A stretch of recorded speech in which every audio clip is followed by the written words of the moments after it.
me, everybody. My mirrors always do this, I don't know why. But this, that's why it hasn't been defrosting. Huh. So I'll have to fix that.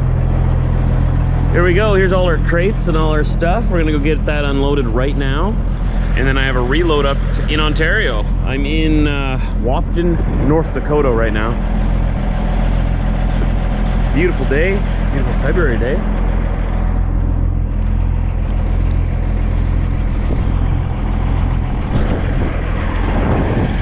Let's get it going.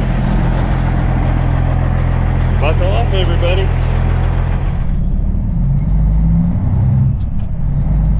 Off we go.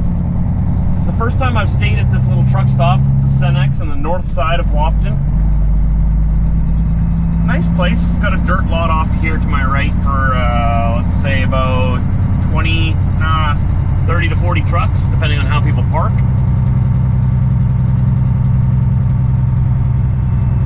Nice facilities inside.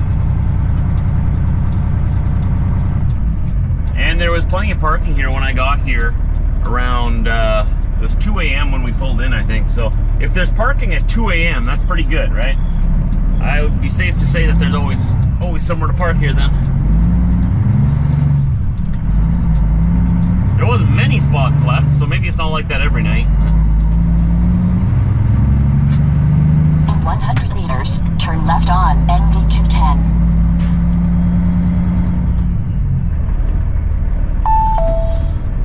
That was a quick delivery. Turn if possible and then turn right in 190 meters. Hello, Karen. I'm sorry I haven't introduced my GPS yet. Hi, this is Karen. She thinks she's the boss. She's not. I'm the boss. Always ordering me around, telling me what to do. You know what happened to Mandy, right? You guys remember Mandy? She's not around anymore, is she? Thought you'd be better. In all honesty, she does do a much better job. I still have to check her work all the time. You shouldn't trust your GPS. You can't trust those people. So we're unloaded and we're headed up to Kenora to grab another load. That load is, that's in Ontario, in Canada. We're gonna be grabbing that load, taking it down into Minnesota, delivering that the next day. So we'll pick that up tomorrow, deliver it the next day. So tomorrow's Wednesday, deliver that Thursday. And we'll see, maybe I can quickly run up or run somewhere, grab another load Thursday afternoon yet, and deliver it Friday somewhere. That would be nice. Sneak one more load in this week yet. And then we'll see what the weekend has in store for us and what life has in store. You never quite know in trucking. You're always sort of flying by the seat of your pants. Never quite know. But that's sort of what is fun about it. It's an adventure. It's not really an adventure if you always do the same thing every single day. It gets boring. I'm north of Grand Forks and about a half hour from the Canadian border, so 30 miles. Still got quite a bit of fuel. We fueled in at Love's on the way down. I'm going to fuel up at Petro Pass in Kenora. Oh, do you see that? I just threw a rock right at you. Good thing I didn't chip my windshield. Man, and now he's speeding up. Look at this guy, he's speeding up now. I've been on cruise control this whole time. Oh, come on, man.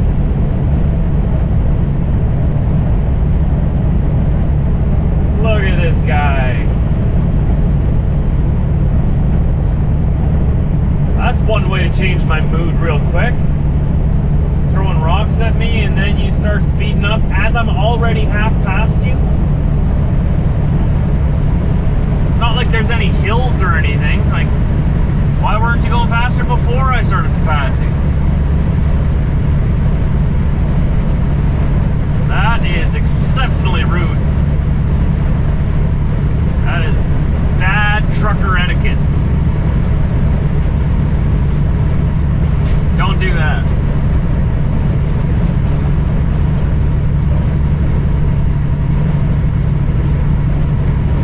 Not gonna let that get to me too much, though it does sort of grind my gears a little bit. I'm just looking at my windshield.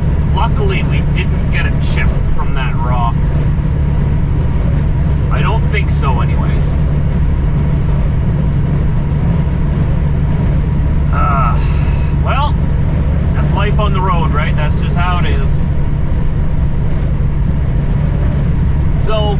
like I was saying, we're gonna fuel a Petropass in Kenora, Ontario. That way I have full tanks of fuel to go to bed and to start tomorrow. I gotta pick up that load, take it down to near St. Cloud, Minnesota, deliver that, and then I want to position myself and be ready so that I can get one more quick one in this week, like I was saying before, just in case. And if there's nothing available, I guess we'll just go home for the weekend and get an early start for next week. Gonna go talk to the good people at the Canadian border here once again, see if they'll let me come home. Got nothing on my trailer, a bunch of sailboat In fuel. 1 kilometer, keep to the left on Lord Selkirk Highway, Highway 75. Calm down, Karen. We can't just drive in like that. Get in trouble. Gotta go let them know where we went, how long we were gone, blah, blah, blah, blah, blah, blah, blah. Whatever questions they want to know. See if they ask what my favorite color is. They ask every other question in the book. And we'll tell them. And then hopefully they just let us go on with our day. They let me back in.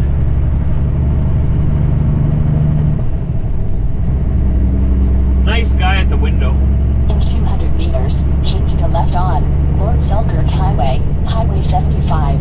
Then again, they're always nice, you know. Both sides of the border, I can't remember the last time I had an unpleasant experience Continue on this road for 15 kilometers. at either the Canadian border or the US border.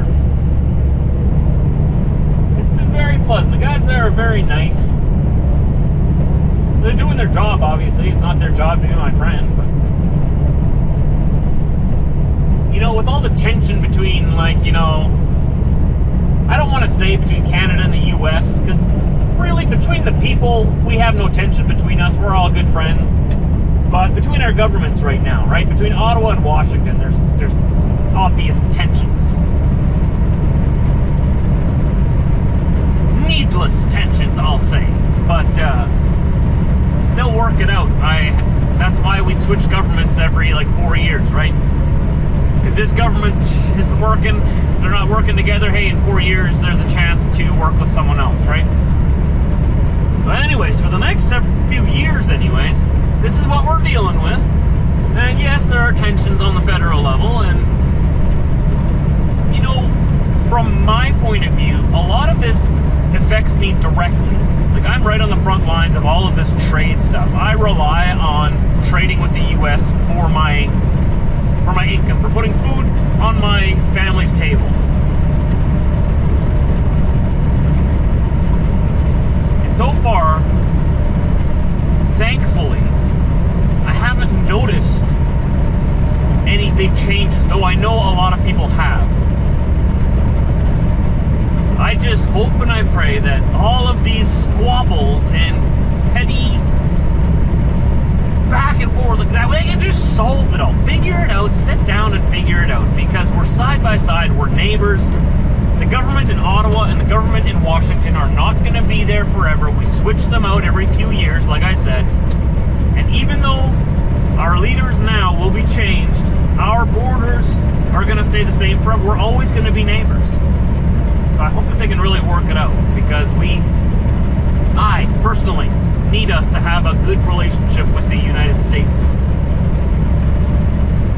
And there's millions like me out there, millions of Canadians, the vast majority of Canadians need us to have a good relationship with our neighbor to survive economically. So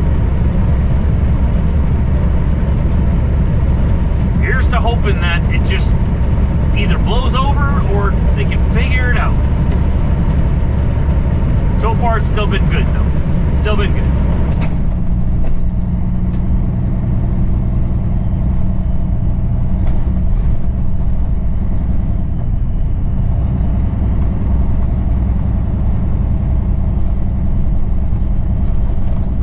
In 600 meters, take the entrance to the right on Highway 100 East Kenora.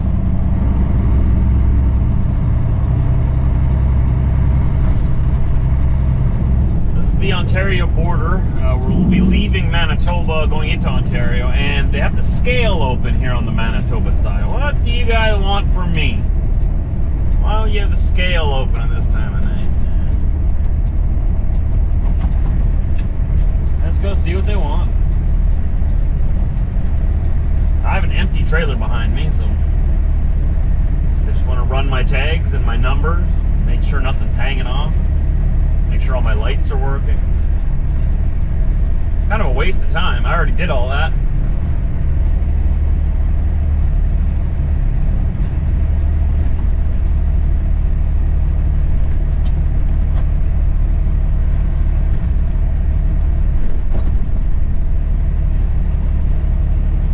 Alright, they're sitting in there looking at me.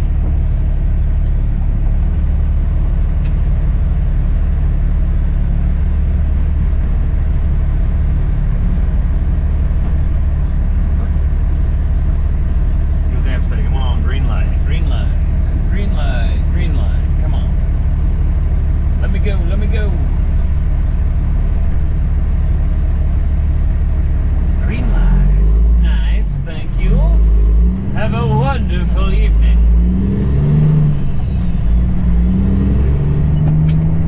Now go home. There's no use sitting in the scale house. It's late. Go home, have some supper.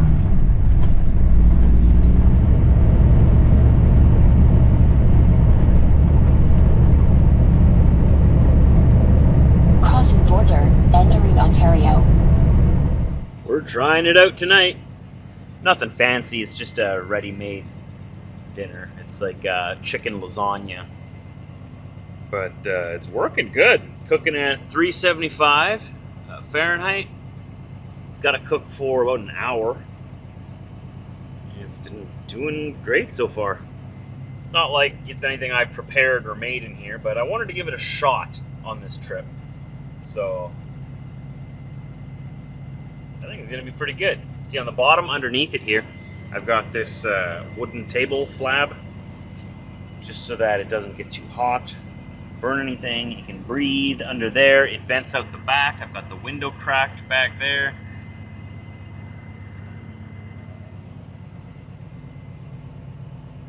I'm looking forward to it.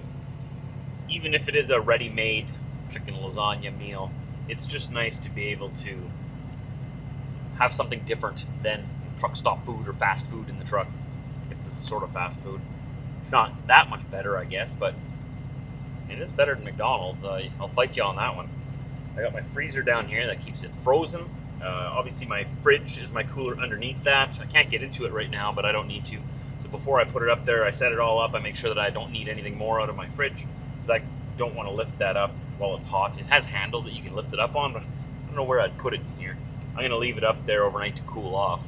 It's probably going to keep this whole cab nice and warm through the night. And I just thought of it. That's probably going to just cook this cab in the summertime. We'll figure it out. I'll have to put in the screens or something in my windows and let it air out that way. But yeah, I plugged it in. It only takes about 10 minutes to warm up to 375. And it's cooking away like a regular oven you'd have in your house, just smaller. And it's pulling about 1900 watts from my inverter.